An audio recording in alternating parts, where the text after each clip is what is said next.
ఇటు హైదరాబాద్ జూబ్లీహిల్స్లో chain snatching కేసులో ప్రస్తుతానికి లేటెస్ట్ అప్డేట్ వచ్చింది.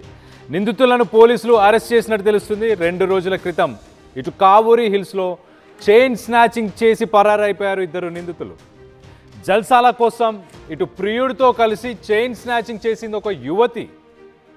ఏపీ పారిపోతుండగా మొత్తానికైతే వాళ్ళిద్దరిని కూడా పోలీసులు పట్టుకున్నట్టు తెలుస్తుంది. ఈ నిందితురాలికి 33 సంవత్సరాలు, నిందితుడికి 23 సంవత్సరాలు.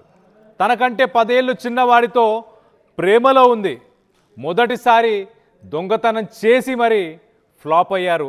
మొత్తం మీద జల్సాల కోసం 33 సంవత్సరాలున్న యువతి, 23 సంవత్సరాలున్న యువకుడు ఇద్దరు కలిసి ఒక హోండా యాక్టివా పైన ఇటు మాదాపూర్ కావూరి హిల్స్లో ఆ సమయంలో 9:45 సమయంలో మానస అనే ఒక ఐటీ ఎంప్లాయ్ తన ఆఫీస్కి వెళ్తున్న సమయంలో రాంగ్ రూట్లో వచ్చి ఆ మానసన అనే ఎంప్లాయీ మెడలోంచి ఆ యువతి ఆ చైన్ లాక్కెళ్ళిపోయింది.